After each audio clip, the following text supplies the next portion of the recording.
Hey, what's up, guys, girls, AI bots? I hope everyone is well. It is Monday in the third week, I believe, in January.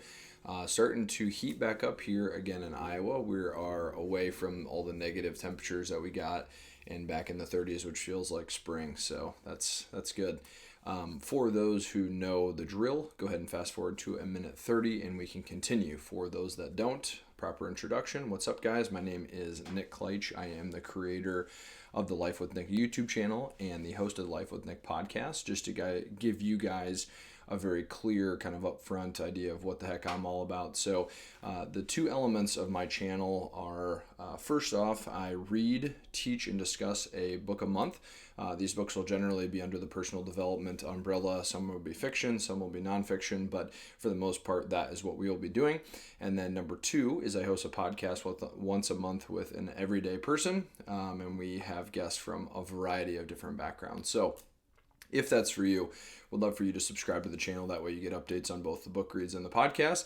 If that's not for you, appreciate you taking the time right now, and hopefully our paths circle down the road. So to dive into where we are going to be for today's episode, and that is, I'm just going to wait for this to hit the 1:30 marker in case someone actually did speed up. Voila. Book of the month, the 5 major pieces to the life puzzle by Jim Rohn. We have read a majority of the book already, as you know, but we are getting into results part 2, which is super exciting. Last episode was awesome on results. This one will be arguably the best episode in terms of content production in the whole book, in my opinion. So we're going to be a little front loaded today as far as just information getting to you. Secondarily, we're going to have a little bit of a longer one today with some prompts.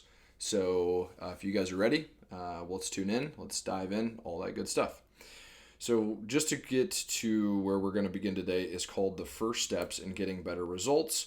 And I will say I flipped some of the chapter material so it's not chronological for those that do have that kind of curiosity.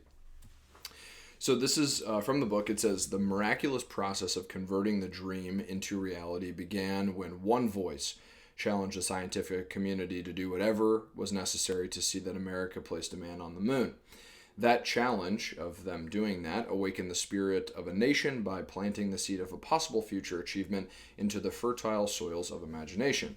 With that one bold challenge, the impossible became a reality. So, not here to talk much on that whole piece of the pie, but the perfect kind of shoe-in is, if we don't challenge ourselves, if we don't challenge our ideologies, if we don't challenge the things that we think we know, our physicality, all of this stuff, we'll never be put to the heat of reaching that next evolution in our lives. So sometimes you need something super, super crazy and audacious that you're going after to really kind of light a fire under your ass and get things going. Some people don't necessarily need that much of an intensity, but that could be one thing that you could be mindful of in just the course of your life. So working into the flow here. So can a poor person become wealthy? Of course they can. A unique combination of desire, planning, effort, and perseverance will always work its magic. The question is not whether the formula for success will work, but rather the person who will work the formula.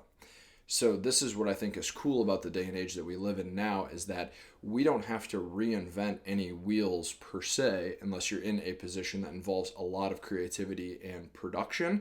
Most of what we want to accomplish in our life had already been accomplished by somebody in terms of becoming a millionaire or being on social media or being a librarian or being a teacher or being a lawyer or like really any career field. Most of that has already been covered, so we just have to find the right resources to get to the level that we so desire. And I bring that up because that should be an alleviation point for you, the consumer here. And I say that because if we already know someone's walked the path, that speeds our process up of walking the path. So we don't have to figure out the formula. We know the formula, and this is saying also in general the success formula is already laid out to us. We need to just know that we have the discipline and consistency to follow the formula to get to where we want to go, which is great. That is the unknown variable. That is the challenge that confronts us all. We can all go from wherever we are to wherever we want to be. No dream is impossible provided we first have the courage to believe it. So a nice shoe in. So the next piece is called The Value of New Skills. And I just highlighted this whole thing because it's so good. The development of new skills is vitally important if we expect to make major progress and improve our level of performance. A person can chop down a tree with a hammer, but it may take 30 days. By learning to use the axe, he or she can accomplish the same goal in 30 minutes. So let's just ponder on the idea here of understanding where we are right now, pausing, maybe writing that down of skills that you feel you have.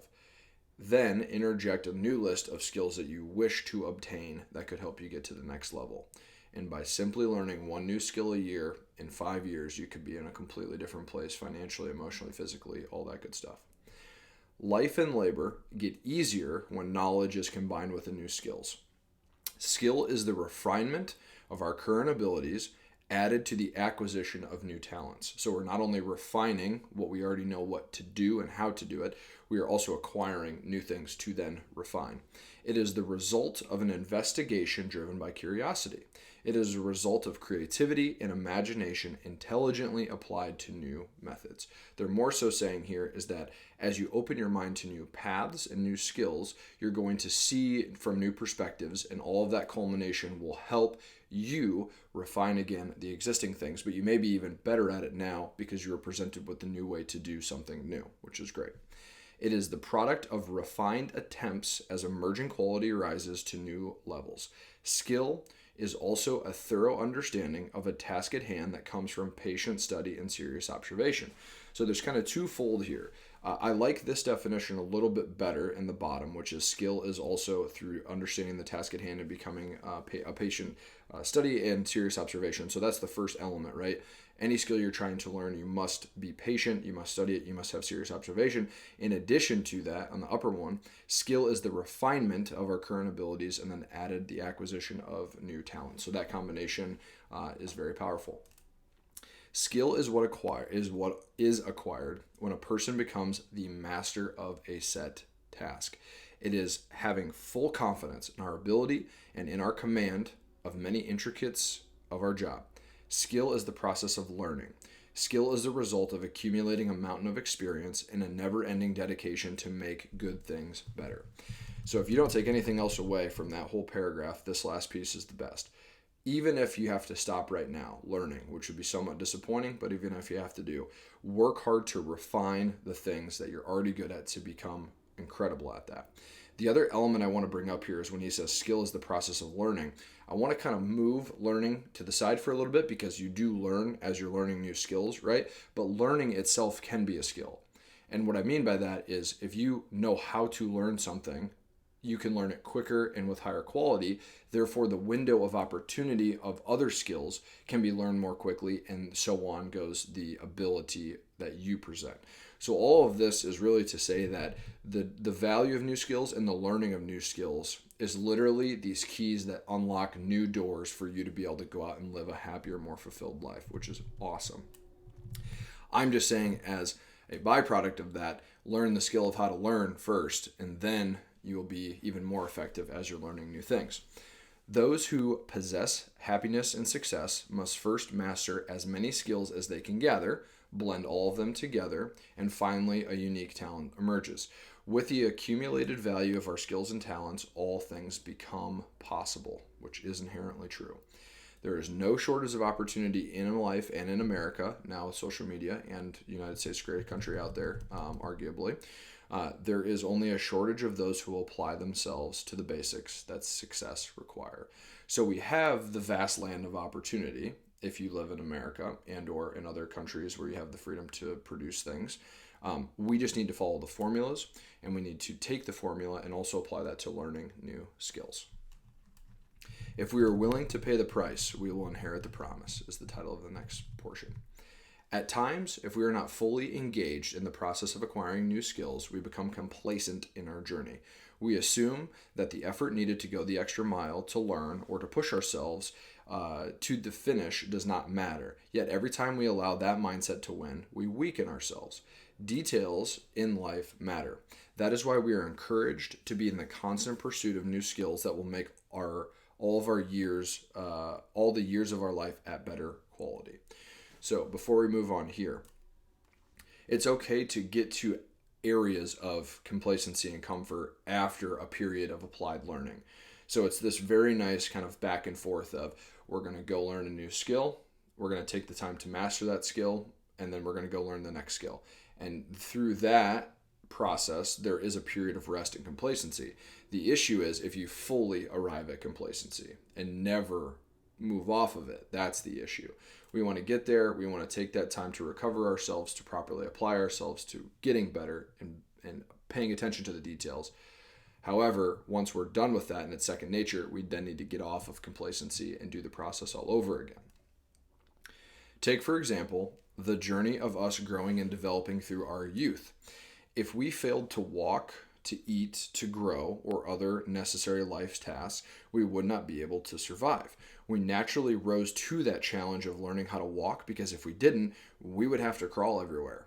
And imagine that for a second, if we just had to crawl everywhere because we didn't know how to walk. This could be done, but it's not the favored method of transportation. Why then, when we're older and more mature, this is the important piece here, do we write off not learning the proper skill sets to be successful? So just ponder that for a little bit. So when we get to this certain age, we have this mental ability to say, you know what, I'm good where I'm at. And yet that same person was once the baby that would do anything in its power to learn how to walk and to eat to survive. So that's one thing to be mindful of. But again, why do we not learn these proper skills?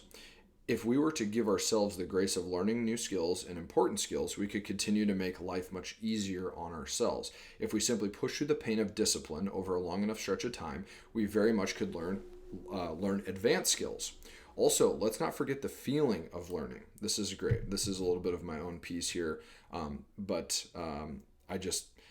when I have learned quality things, I get this and I want to relate this to you so you feel this.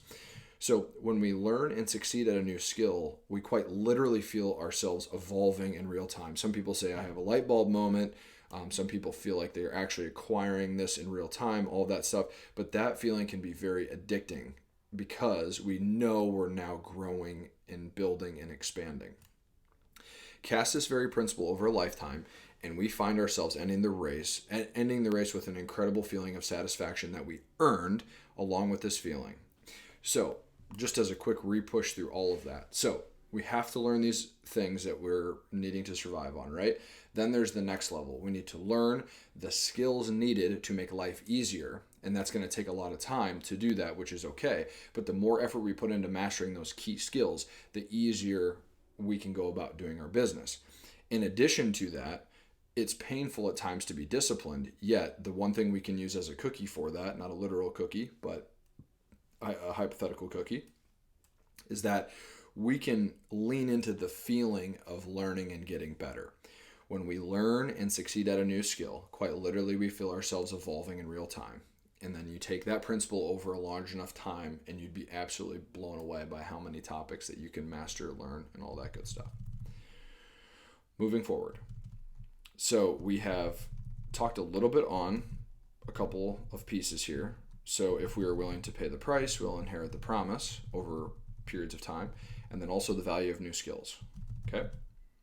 Now we're going to get into kind of the back half of the results portion, or the results to portion. Not that wasn't, but this will be even more that way.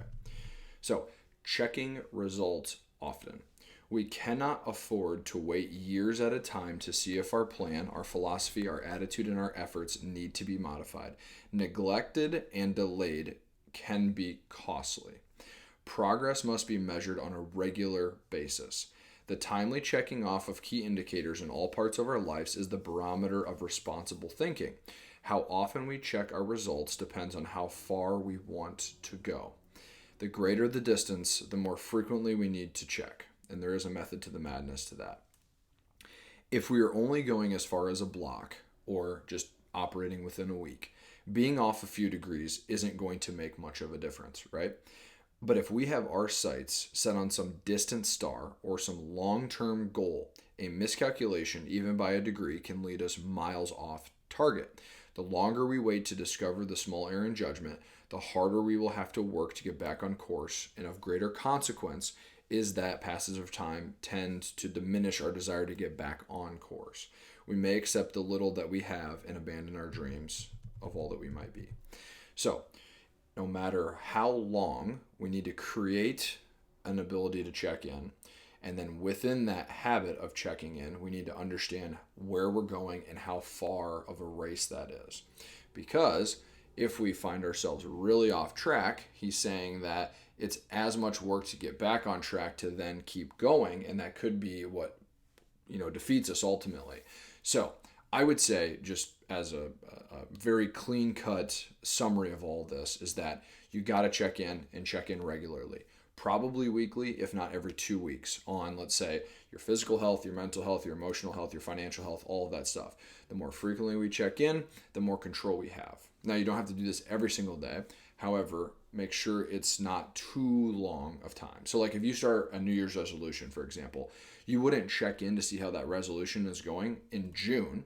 Or if you did, you're likely going to have a shit ton of your life wasted. Instead, have it on a weekly basis, have it on a monthly basis, have it on a quarterly basis. The more you shorten that time, the more you're going to be have the ability to continue to commit to what you said you're going to do. So, making measurable progress in a reasonable amount of time. So we're going to take it to the next step here. So first off, check your results often. This is the great challenge of life, making measurable progress in a reasonable amount of time. That is what creates both the purpose and the value of our lives. If we are to confront this challenge with enthusiasm, with any hope for success, we cannot use our current circumstances as an excuse for our failure to make measurable progress. When circumstances make progress difficult, this should be our signal to push in harder, not to diminish our efforts. So he is saying that when we are on this path, that if we feel resistance from life or what have you, that is our sign to push harder and push through, because the difficulties we encounter serve a unique purpose. The difficulties test the strength of our resolve. If our desire is strong enough, then we will be driven to seek solutions. That is very important, because our resolve is saying how much endurance do we have? How much stamina do we have? What are we made of? And with that, if we're going to move mountains, let's say, and we're not going to be stopped, then when we hit these pieces, our ability to be creative and or seek solutions is going to be amplified. And here he goes. He says, as we invoke the power of creativity and intensify our efforts to conquer each new problem, we actually speed up our progress. Without challenges to capture our attention, we may take twice as long to arrive at an objective. If the way is easy, we tend to drift along at a leisure pace, content with the knowledge that success is within our grasp. If the way is fraught with obstacles, we will dig deeper within ourselves, calling upon more ingenuity, more abilities, more strength than we even knew possible. Conquering these challenges leads to a new level of self-confidence that drives us further and faster towards inevitable success. So, problems are good. Challenges are good. See what we're made of, right? Now, if we are amassing a massive goal, we don't want to try to conquer that new goal all in one sitting, right? But this day-to-day, week-by-week development of our abilities is what creates that new evolved version of you. And that new evolved version can take on larger difficulties and challenges through in that journey. So, again, A, never give up and always keep walking. But B, give yourself a little bit of time to take it at bite sizes at the time, or if it's a massive challenge, it's okay to pause and kind of rethink things. But what's not okay is when we see these difficulties to completely give up. So now we're going to get into goals of small size and large size. So there is a fine balance between goals of small size and large size. If the goal is too small and easily obtainable, we may feel a bit of encouragement to continue when we succeed, yet it may not test us enough to keep us entertained. If the goal is too large on the other spectrum, we may get discouraged when we come across smaller obstacles in the grand scheme of things. We must find the balance of large enough to keep us pursuing and long enough for us to really test what we're made of, but also have some very tangible pieces to that journey. Because If we find ourselves in too small or in too large, we deter ourselves altogether. So do something small first, in my opinion. Don't try to shoot the moon right away. Do something small first and then slowly kind of amplify that level of challenge that you're going to embark on. Another element to consider within this journey, whether small or large, is that of belief. If our dreams are massive and we find ourselves failing in the pursuit, it may be that we really don't believe that we can achieve these massive dreams, or to be more specific, believe in our ability to make them happen. Instead of the obstacles being something that fuels us, we allow the obstacles to be an excuse we lean into when we do fail, saying that we aren't cut out for this goal, I tried doing it, it isn't what it's cracked up to be, all of that kind of stuff. So as much as we have the tangible, tactical planning of our short-term goals, long-term goals, and our dreams, we also have the belief system to know if we actually feel like we can attain said thing. Now, for me, I feel I struggle most with that belief system, which is unfortunate because if you're talented and you lack belief, then you're not going to be as willing to go attack said challenge because you don't believe you can do it. I'd almost rather have a delusional self-belief and then train the tactical on how to get there. But a lot of people have certain stories about themselves or narratives that they've been telling themselves for a long time, and that can really derail what they believe that they can achieve. And so I would say, just as a general rule of thumb, first off, you got to try something at least once. Go all in, see if what you're made of. And through that, you're going to gain some feedback. It's either really going to be for you or really not for you, but you want to know, like confirmative. Let me back up on that. I just made up a word. You want to have definitive knowledge of if said thing is for you. So have some toughness out there. Go after something that really challenges you a little bit. Give yourself a rest period, but really kind of put yourself to the test. See what you're fucking made of. And I believe most people can really push through if they're coached well enough and they believe in themselves. And I'm telling that to myself as well too. So this is why it is so important to check our results often. So as we're talking large and small, self-belief, all that stuff, if we're not making measurable progress in a good amount of time doing said thing, then something is clearly wrong with either our objective or the execution of our plan. But the magic here is the only way to know either of those two results is to check our results, right? So you're someone out there, maybe you have done that 10, 15, 20 times to a certain different variety of goals. And maybe the only issue is that you haven't checked in an adequate amount of time. Because if you haven't done that, then it's too easy to write off kind of where you fell off, and then that over time can be, oh, I'm a person that doesn't finish things that I start, or I did this said industry and it didn't work out for me because I only did it for like 3 months or whatever, or 9 months or a year. Any one of those things could be potentially prevented if you just know what your feedback is to make your adjustments.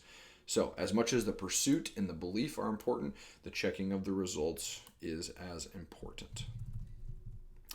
This is a little bit of philosophy from Jim, but I liked it and I added it. Whatever happens, happens to us all. In the final analysis, we are faced with about the same circumstances over a period of a lifetime.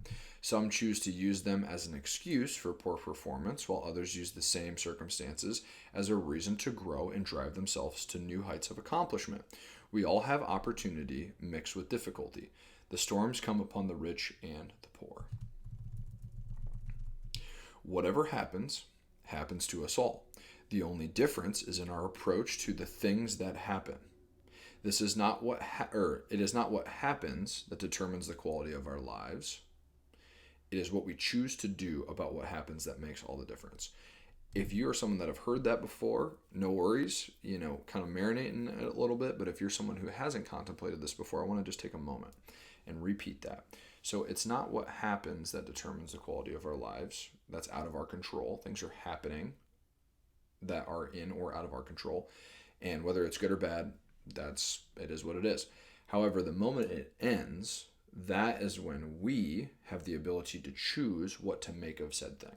And this is where philosophy and attitude and activity come into play. Because the more feedback we get from making these attempts, the more we're able to reconvene, refine, make better, and then continue to go. So,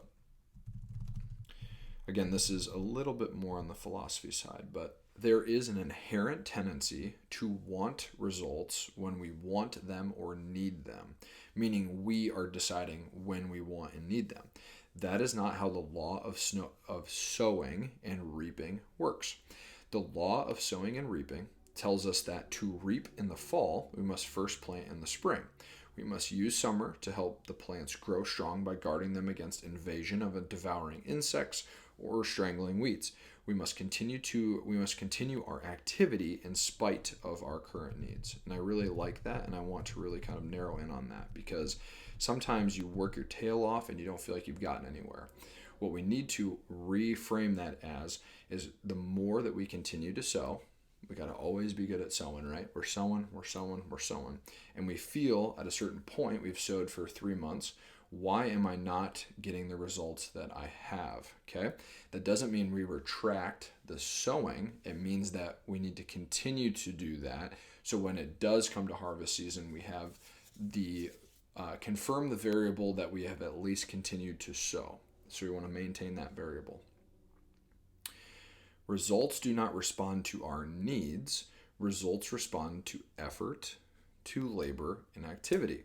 If we've done our part, the results we will need will appear in a reasonable amount of time. So the main catch there is the timing of what you're outputting. You're not sure when it's going to come back. However, if we stop outputting, we'll never know. So we must always work hard and focus on the ability to sow.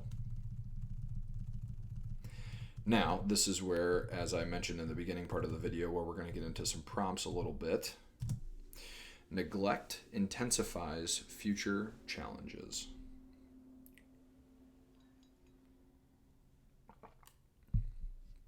So, to start off with a question. 10 years from now, from today, 10 years from today, so we'll be talking 2034, we will be somewhere, right? The question is, where will we be? Okay, so just take a little bit of time to ponder that. 10 years from now, we will be somewhere. Where will we be? Now is the time to fix the next 10 years. Life will present us with enough obstacles without properly attracting them to us. And here are some questions to ponder.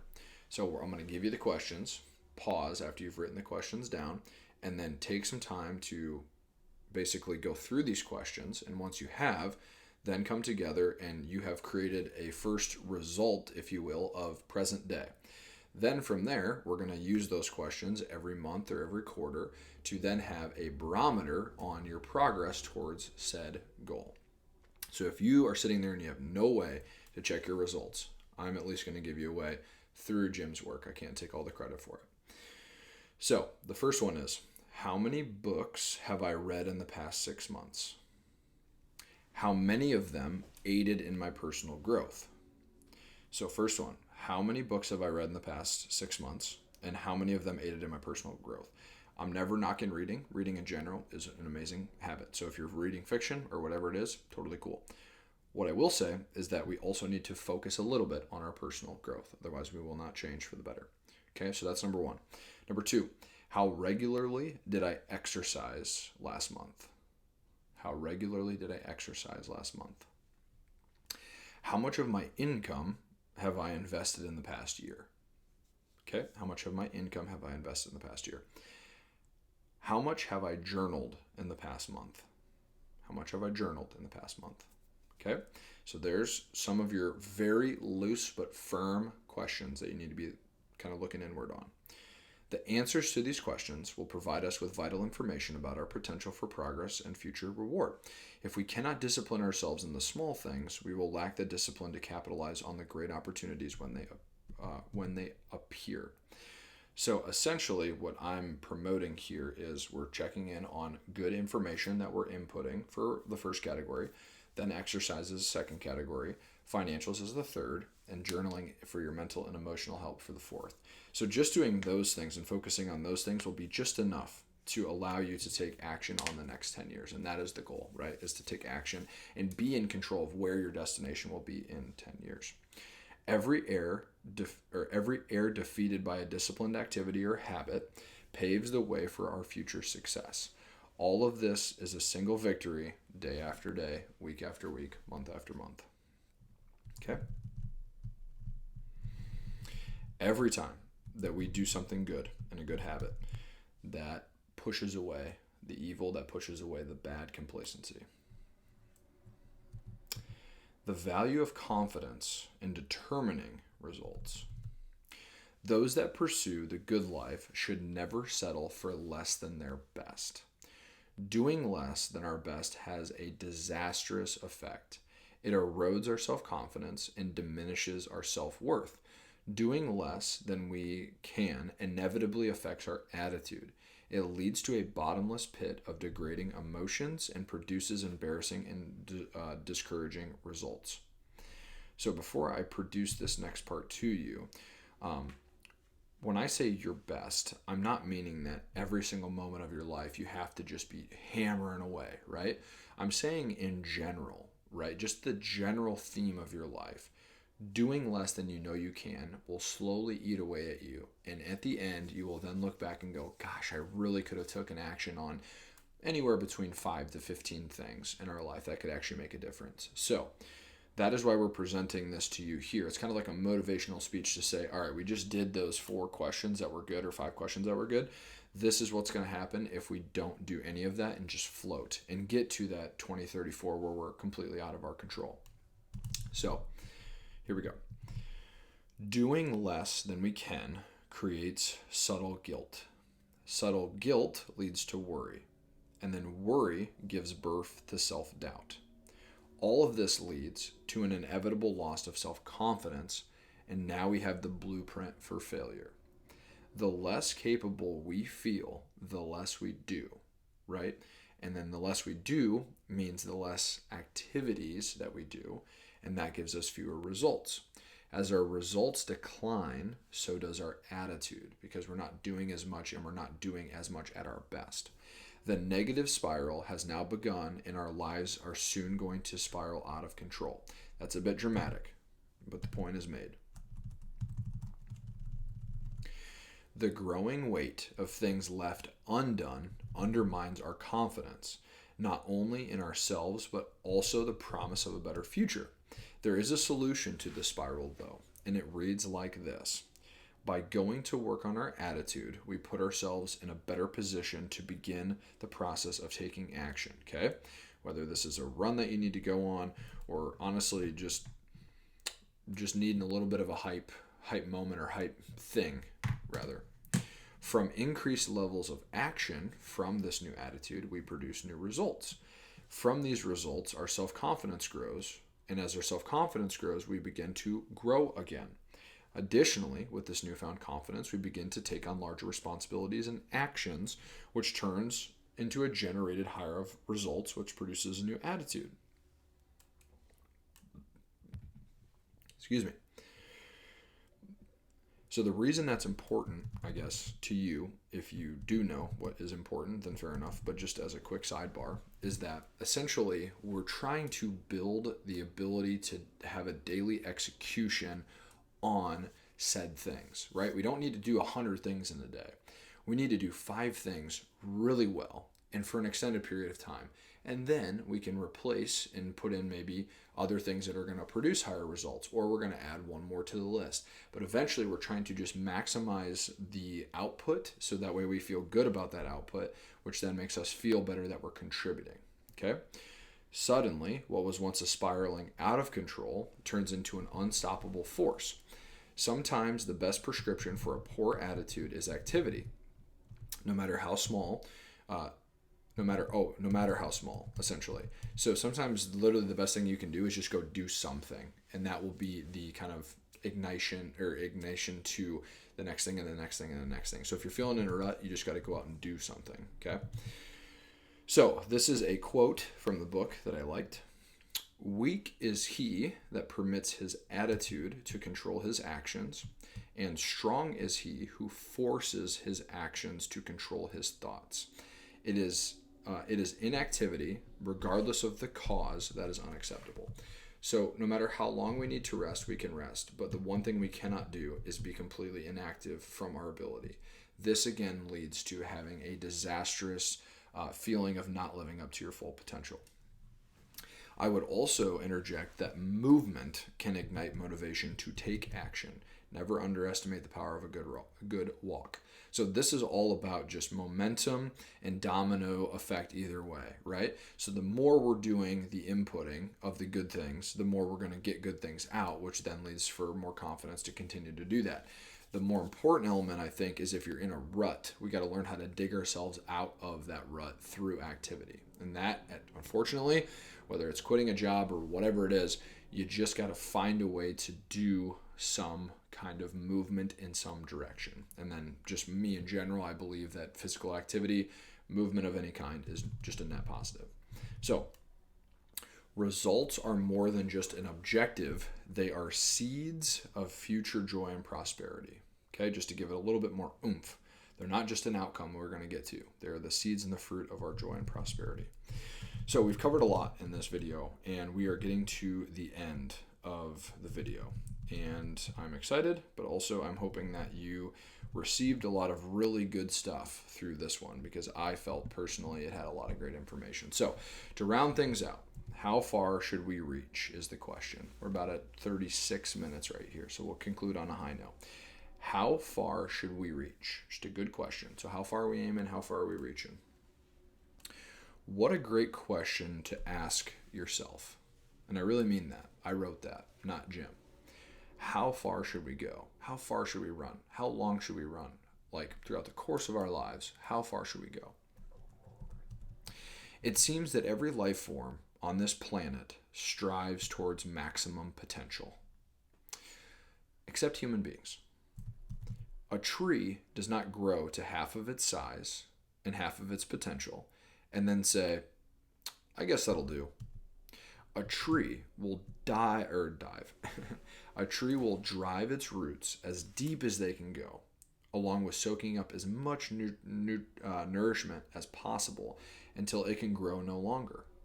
Okay? A plant and an animal, right? If they're provided the right things, they're going to make it happen. They're going to dig deep and do that.